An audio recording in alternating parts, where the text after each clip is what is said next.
2 থেকে 3 মিনিটের একটি ছোট গল্প শুনে যাবেন, আশা করি ভালো লাগবে। একটি ছেলে খুবই সাদাসিধা ছিল। সে একটি দোকানে চাকরি করত। ছেলেটির বেতন ছিল মাত্র 5,000 টাকা। ছেলেটির দোকানের সামনে দিয়ে প্রতিদিন একটি মেয়ে স্কুলে যেত। মেয়েটি প্রতিদিন বোরকা পরে যেত, কিন্তু প্রায়ই মুখটা খোলা থাকতো। একদিন হঠাৎ করে ছেলেটির নজর পড়লো মেয়েটির দিকে। এভাবে বেশ কয়েকদিন যাবার পর মেয়েটি বুঝতে পারলো ছেলেটি তাকে লক্ষ্য করে। মেয়েটিও বাঁকা চোখে ছেলেটির দিকে তাকাতে শুরু করলো। ছেলেটি মেয়ের চলাফেরা দেখে মুগ্ধ হলো।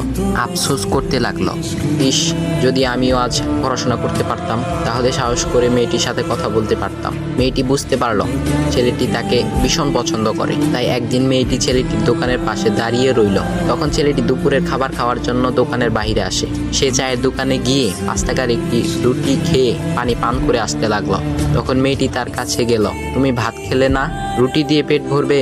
তখন ছেলেটি মেয়েটিকে দেখে অবাক হয়ে গেল। তখন ছেলেটি বলল, আমি ভাত খেলে আমার মা, বাবা আর ছোট বোনকে কি খাওয়াবো? মেয়েটি শিক্ষিত, তাই অল্পতেই বুঝে গেল।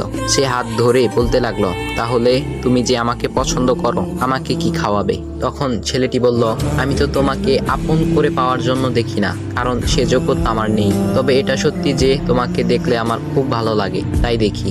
মেয়েটি ছেলেটির কথা শুনে চোখের পানি ধরে রাখতে পারলো না। সে বুঝে গেল ছেলেটির চরিত্র ও ভাবনা অনেক সুন্দর। সেদিন মেয়েটি চলে গেল।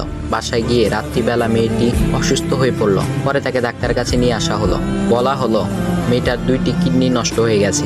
তখন মেয়ের বাবা ফোন করলো তার বন্ধুর ছেলেকে, যার সাথে বিয়ে দেওয়ার জন্য সে পাগল। কিন্তু মেয়েটি তার বাবার পছন্দের ছেলেকে বিয়ে করতে রাজি না, কারণ সে ছেলেটি টাকা থাকলেও কি হবে, তার চরিত্র খারাপ, সে লোভী।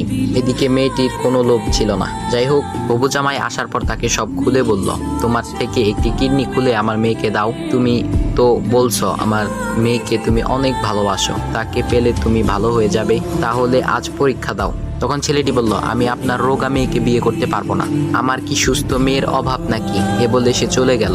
বাবা তখন কেঁদে কেঁদে মেয়ের কাছে সব খুলে বলল। মেয়েটি বলল, বাবা তুমি কেঁদো না, একটা পথ এখনো আছে। আমাদের সামনে মোড়ে বড় একটা দোকান আছে না, তুমি সেখানে যাও। সেখানে যে তাইয়ুব নামের একটা ছেলে আছে, তাকে নিয়ে আসো, আমার কথা বলো। তখন মেয়েটির বাবা ছেলেটিকে নিয়ে আসলো। মেয়েটিকে দেখে ছেলেটির চোখ ভিজে পানি পড়তে লাগলো, কারণ মেয়ের বাবা তাকে সব খুলে বলেছে। তখন ছেলেটি মেয়েটিকে বলল, তুমি